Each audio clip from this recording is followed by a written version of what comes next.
Clara und Tim diskutieren die Vor- und Nachteile großer Sportereignisse in Ländern mit begrenzten Ressourcen. Tim, was meinst du? Ist es gerechtfertigt, große Sportereignisse wie die WM in Entwicklungsländern auszutragen?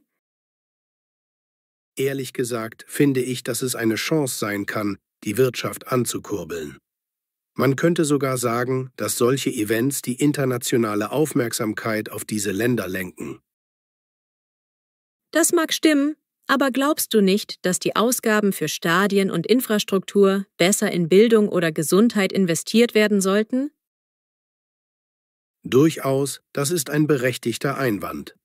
Allerdings denke ich, dass Sportereignisse auch langfristig Tourismus fördern können. Das ist möglich, aber glaubst du, dass die lokale Bevölkerung wirklich von diesen Investitionen profitiert? Oft bleiben die Einnahmen bei internationalen Unternehmen. Das lässt sich nicht bestreiten. Aber glaubst du nicht, dass solche Ereignisse Arbeitsplätze schaffen, auch wenn sie nur vorübergehend sind? Richtig, das stimmt. Dennoch bin ich der Meinung, dass die sozialen Kosten, wie Vertreibungen oder Umweltzerstörung, oft unterschätzt werden. Kein Zweifel, das sind ernstzunehmende Probleme. Vielleicht müsste man strengere Vorschriften einführen, um solche negativen Auswirkungen zu minimieren. Absolut. Transparenz und faire Bedingungen wären entscheidend. Es zeigt sich, dass es an solchen Maßnahmen oft mangelt. Ganz genau. Aber glaubst du, dass ohne solche Events Entwicklungsländer überhaupt eine Chance auf internationale Investitionen hätten? Das ist schwer zu sagen. Vielleicht könnte man kleinere, nachhaltigere Projekte fördern, anstatt riesige Stadien zu bauen. Kein Zweifel, das wäre eine Alternative. Man könnte meinen, dass der Fokus stärker auf die langfristige Entwicklung gelegt werden sollte. Genau, und nicht nur auf den kurzen Glanz eines großen Sportereignisses. Vielleicht wäre ein Mittelweg die Lösung. Kleinere Events mit geringeren Kosten, die trotzdem Aufmerksamkeit bringen. Das wäre denkbar. Aber glaubst du, dass solche Events die kulturelle Identität eines Landes wirklich stärken? Oft wirken sie eher globalisiert. Richtig, das ist ein Punkt. Aber glaubst du nicht, dass solche Ereignisse auch den Stolz der Bevölkerung stärken können? Durchaus. Aber ich denke, dass das nur der Fall ist, wenn die lokalen Gemeinschaften wirklich eingebunden werden. Kein Zweifel, die Einbindung der Bevölkerung ist entscheidend. Es zeigt sich, dass Partizipation die Akzeptanz steigert. Absolut. Aber glaubst du, dass die ökologischen Folgen solcher Events ausreichend bedacht werden? Es gibt oft immense Belastungen. Das stimmt, die Umweltaspekte werden oft vernachlässigt. Vielleicht müsste man grünere Standards für solche Veranstaltungen einführen. Das wäre sinnvoll.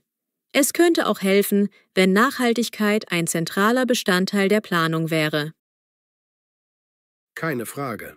Aber glaubst du, dass Entwicklungsländer überhaupt die Kapazität haben, solche nachhaltigen Standards umzusetzen?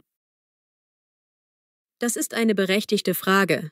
Es scheint, dass Unterstützung von internationalen Organisationen notwendig wäre. Genau, eine Zusammenarbeit zwischen lokalen Regierungen und internationalen Partnern könnte viel bewirken. Absolut. Aber glaubst du, dass der kurzfristige Nutzen den langfristigen Schaden aufwiegt? Das ist schwer zu sagen. Man könnte argumentieren, dass es darauf ankommt, wie gut das Event gemanagt wird. Richtig. Management ist entscheidend. Vielleicht sollte man solche Projekte nur unter strengen Auflagen erlauben. Das wäre ein guter Ansatz.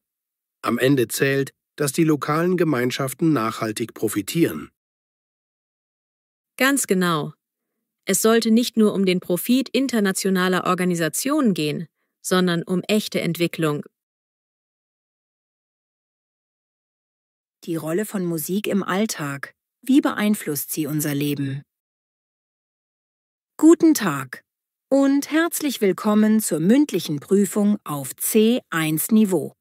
Mein Name ist Frau Wagner und ich darf heute unsere Diskussion moderieren. Unser erstes Thema lautet: Die Rolle von Musik im Alltag. Wie beeinflusst sie unser Leben? Stellen Sie sich bitte vor, Sie beide, Frau Melanie und Herr Jonas, seien Mitglieder einer kulturellen Initiative, die mehr Bewusstsein für Musik im täglichen Leben schaffen möchte. Erläutern Sie die Bedeutung von Musik, ihre Vor- und Nachteile sowie Ihre persönlichen Erlebnisse. Frau Melanie, möchten Sie anfangen? Guten Tag, Frau Wagner. Vielen Dank für die Einführung. Musik spielt tatsächlich eine zentrale Rolle in unserem Alltag. Ich bin der festen Überzeugung, dass Musik in unserem Leben eine wesentliche Rolle spielt, weil sie unsere Emotionen sowohl im positiven als auch im negativen Sinne beeinflussen kann. Es liegt auf der Hand, dass viele Menschen gar nicht merken, wie sehr sie den ganzen Tag Musik hören, sei es im Radio, beim Einkaufen oder über Streamingdienste. Aus meiner Sicht fungiert Musik damit als ständiger Begleiter, der unsere Stimmungen lenkt und uns manchmal sogar unbewusst inspiriert. Guten Tag allerseits. Ich sehe das genauso, Melanie. Einer der Hauptgründe dafür ist, dass Musik eine universelle Sprache ist, welche kulturelle und sprachliche Barrieren überwinden kann.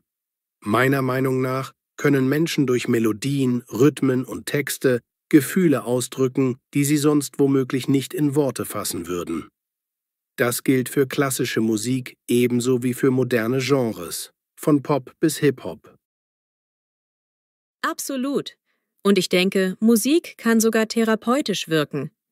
Es lässt sich nicht leugnen, dass viele Menschen in schwierigen Lebensphasen Trost in Liedern finden, weil sie sich verstanden fühlen. Auch für Kinder ist Musik enorm wichtig.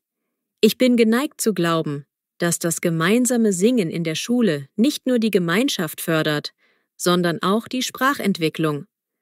In vielen Studien wird darauf hingewiesen, dass musikalische Förderung die kognitive Entwicklung unterstützen kann. Da muss ich kurz einhaken. Ich habe selbst erlebt, wie das Erlernen eines Instruments das Selbstvertrauen steigert, weil man Fortschritte deutlich wahrnimmt.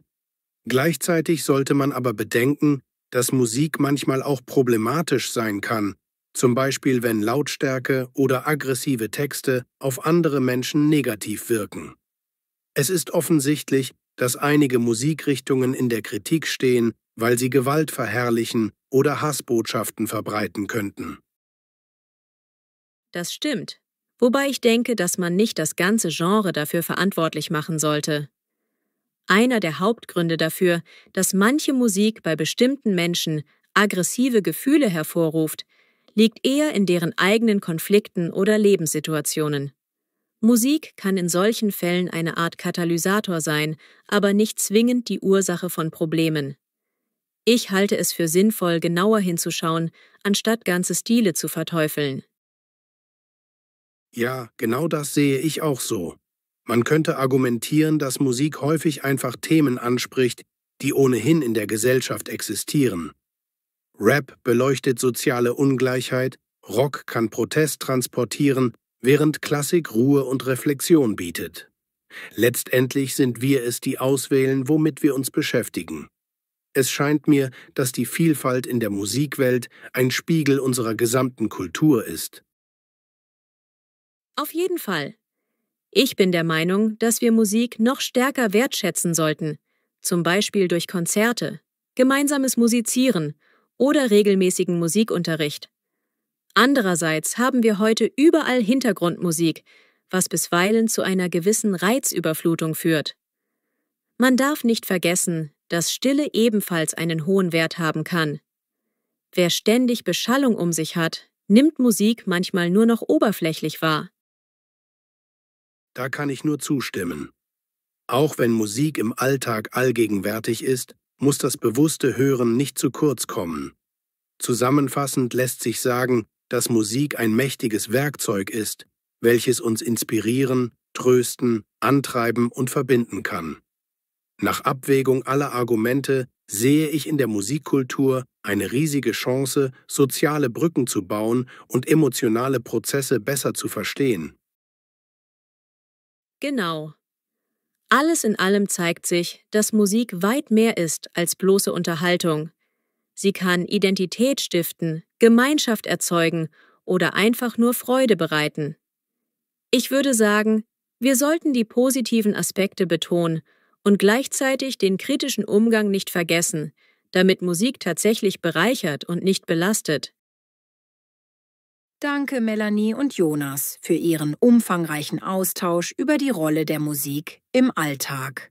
Sie haben vielschichtige Argumente angeführt und deutlich gemacht, wie Musik uns beeinflussen kann. Kommen wir nun zum nächsten Thema.